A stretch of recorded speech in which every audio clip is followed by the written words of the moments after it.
Cody back here again with another Vinyl Finds video, and first video of 2017.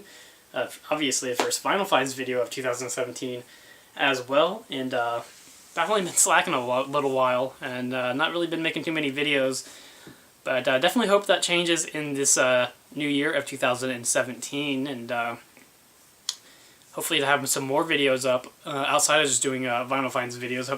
Hopefully having more time to do some other types of videos, but I do have some albums to show, so figured I would go ahead and do that and kick off 2017, although it's about a month into 2017 now, so definitely slacking a little bit, but nonetheless do have some albums to show, and the first album I am going to show is probably one of the most anticipated albums that I've been waiting for to come out, and for a long time, honestly. It's Blind Melon Soup. Of course, this is the reissue, and Analog Spark just did a fantastic job on this. Listened to it the other day, and I mean, it just sounds tremendous. I can imagine the original one sounding any better, honestly. So definitely really happy with this reissue. It's Soup, probably up there with one of my most sought after albums, trying to track down an original one, which of course nearly impossible, and of course, even if I could track one down, I probably wouldn't have been able to afford it, because they obviously went for a lot of money online, and definitely was happy that they came out with this reissue, and I mean, they just did a great job on it. And the funny thing is, I actually bought this copy at the Vinyl Rescue Project, and I pre-ordered this album back when they first announced the reissue back in October, I believe, on Soundstage Direct, and I got the shipping notification about a day or two before the reissue actually came out, but I was just too impatient and couldn't wait for it to come out. So now I actually have 2 copies of Soup, which is probably a good thing, because how many times I've end up listening to this album, it's just so underrated. Of course, Blind Melon's first album and Soup are just both essential albums to own if you really just like music in general. Just a fantastic album. Galaxy's a fantastic song. Really, this entire album, just from front to back, is just an amazing album. And if you've never listened to this album, definitely recommend tracking down a copy of this reissue, and you definitely won't regret it. And of course, it does come with the lyric insert, kind of replicating a menu.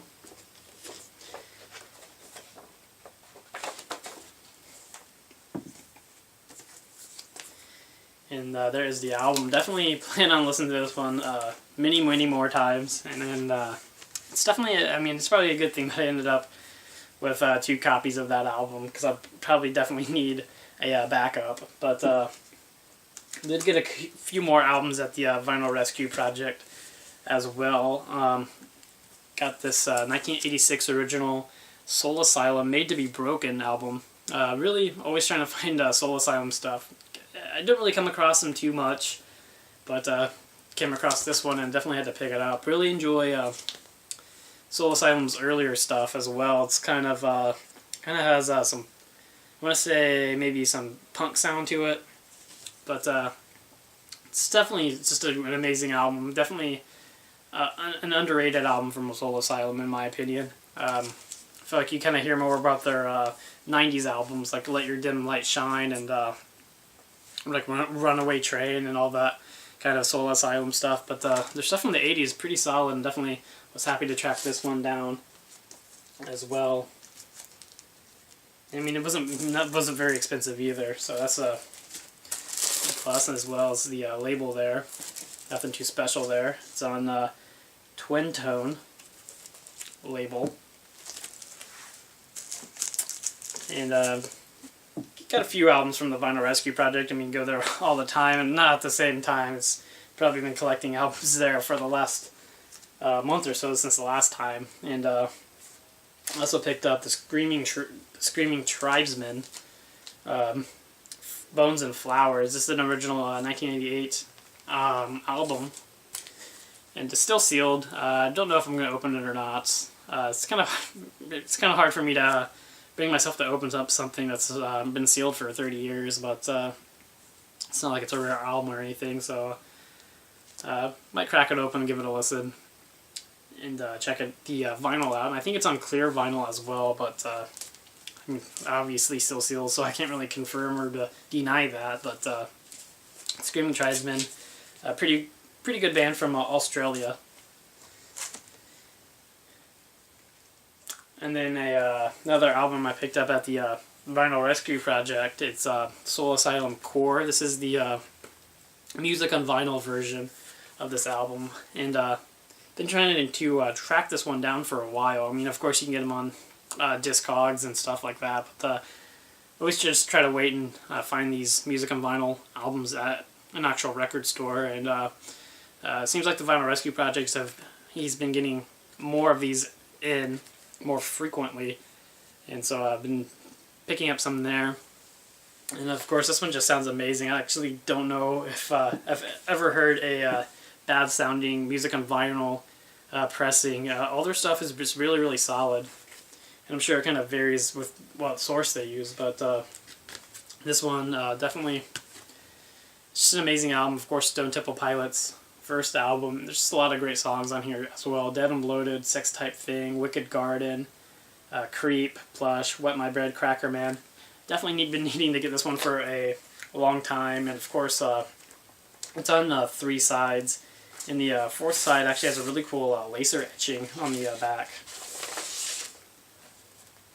If you can see that there, it's probably kind of hard to see in the camera, but just has a little laser etching of the album cover on the back of the album.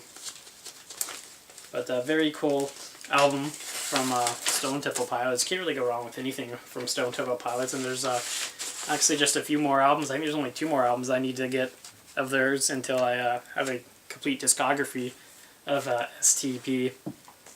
So hopefully be able to track some of those ones down at a later date. And there's one more album I got at the Vinyl Rescue Project that I got this just right around after Christmas. Actually, it might have been the day after Christmas. And I actually was gifted a gift card on Christmas for the Vinyl Rescue Project, and I actually used that gift card to pick this up. And it's Silverchair Neon Ballroom. Of course, it's the reissue. The reissue came out, I want to say it came out around 2014. And I mean, I have all their other reissues, so I figured I'd pick this one up. And this one, I mean, this is a really good album too. Of course, In a Song, Open Fire, which is ironic because I actually just found that 45 single at the Half Price Books like about a month or 2 ago. So definitely had to pick up the full album. And of course, this one is on collared vinyl as well. It's on this translucent blue vinyl. Just definitely another one to check off the Silverchair list.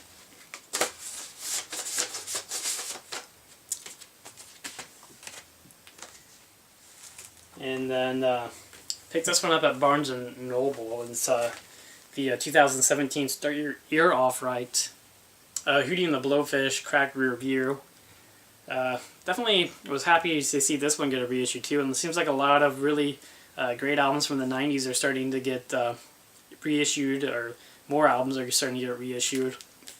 So definitely glad that this one was. Of course, the original copy, which I think was originally came out in 94, 95, was on red vinyl. It goes for quite a bit of money, and this one is on, I honestly don't even know what color you would call that. I don't know if it's just like yellow or gold.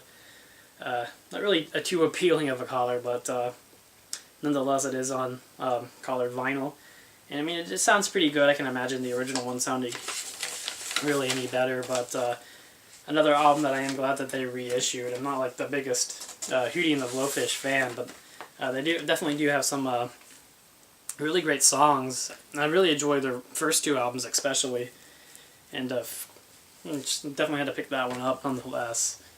And got just 2 more albums to show. The next album I'm going to show, I actually found this one at Luna Music. Don't really go to Luna very often, maybe 3, 4, 5 times a year. It's kind of a hit or miss when you go there. I mean, it's a really cool store. They have a lot of cool stuff. Their prices kind of seem a little bit on the higher price. Sometimes you can get good deals there, and sometimes it just seems like they just put a random price sticker on some things. But nonetheless, this was an album that I definitely saw there, and I had to pick it up.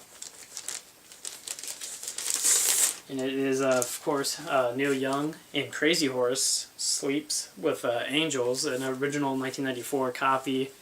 I mean, love Neil Young. Definitely an album that I had to pick up. And glad I did. It still seems like Neil Young albums from the 90s are pretty hard to track down. So when I come across them, I definitely have to pick them up. And just like, honestly, seems like it's never been played. It's just like near mint copy. So definitely very, very ecstatic that I was able to pick Sleeps with Angels up, and just another one. Although I don't know if I'm ever going to actually get all of Neil Young's discography, just because there's so much stuff out there, and some of it definitely does go for insane prices, but definitely was glad to pick up Sleeps with Angels. And the last time I picked up, just picked up recently at Karma Records. I don't really go into Karma Records very often. It just seems like I don't really have too many albums, though. I did find this Pearl Jam. This is a Five Alive bootleg album from a radio concert that they did on February 22nd, 1982 in Newcastle, UK. This is actually this particular bootleg is from Italy, and it is on white vinyl.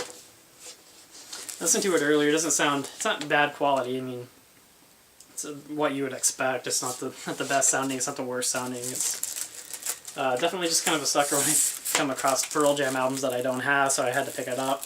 But mostly, you know, obviously came out in 1992, so most of the songs are from 10. You got Oceans, Even Flow, Why Go, Jeremy, Deep, Alive, Hunger Strike, which isn't really a complete version. It's him just kind of singing it after Alive for a little bit, then going into Black immediately after, and then Still Lie and Trust, which is just a state of love and trust. I don't know why it's labeled like that in the back. And Once, and then My Generation, going in the Porch. But all around, always cool to have Pearl Jam shows from 1992.